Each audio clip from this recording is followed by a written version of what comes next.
Assalamu alaikum туғандар. Қандайсыңар? Туғандар. Үй шығып атат үй.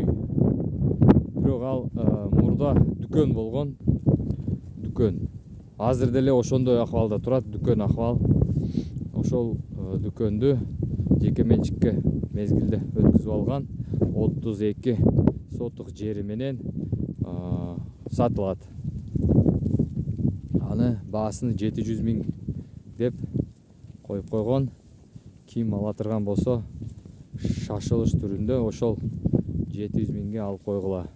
Сонун жерде жайлашкан 32 сотук документи менен келечекте жанында дагы бир 20-30 сотук жерди өкмөт менен сүйлөшүп алсаңыздар болот. Бирок азырынча ошол кагаз боюнча 32 сотук жер. Анан эски мурдагы, эски эмес, мурдагы дүкөн 83 квадрат метр тик турат.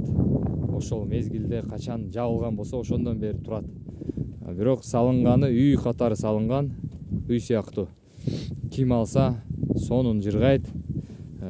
Алуучулар көп, бирок 300, 400, 200ге чейин алам дегендер. Анан арасында 700гө, 800дө алам деген адамдар чалгыла. Ким биринчи чалса ошонуку болот. Мен эме кылып койсоңор, алыста болсоңор дагы оформление кылсак болот.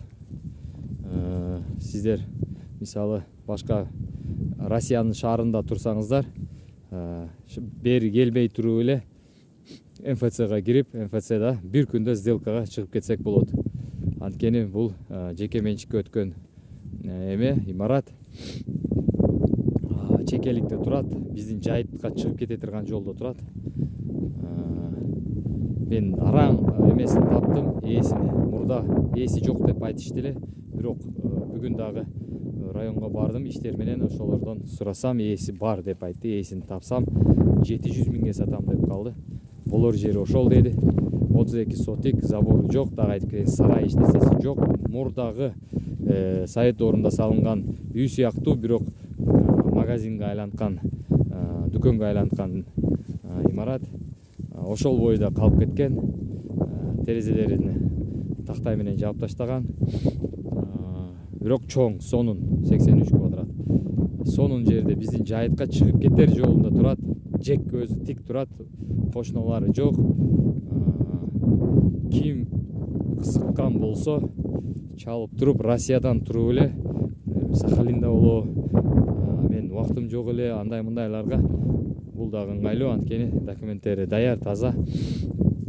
Мен аны МФЦга жете эле барам, сиз бир МФЦга барасыз, ошол МФЦден бүтүрсөк болот. Жок, Сбербанктан бүтүрөм десеңиздер, Сбербанктан бир аз акчасы эмерак болот, бирок Сбербанк андан да батыраак, жарым саатта эле сиздер менен келишим түзүп онлайн алып койсоңуздар болот. Анан кийин келип ошол үйүңөрдү эме кылсаңыздар, көрүп кетсеңиздер болот. Документти ошол сиз Сбербанкка келген, Сбербанк же ошол эле МФЦга барсаңыздар, арыз жазгандан кийин, келишим түзүлгөндөн кийин, акчасын төлөгөндөн кийин 9 күн өтөт. 9 күндө сиздер колуңуздарга жеке менчик тастыган документти алсаңыздар болот.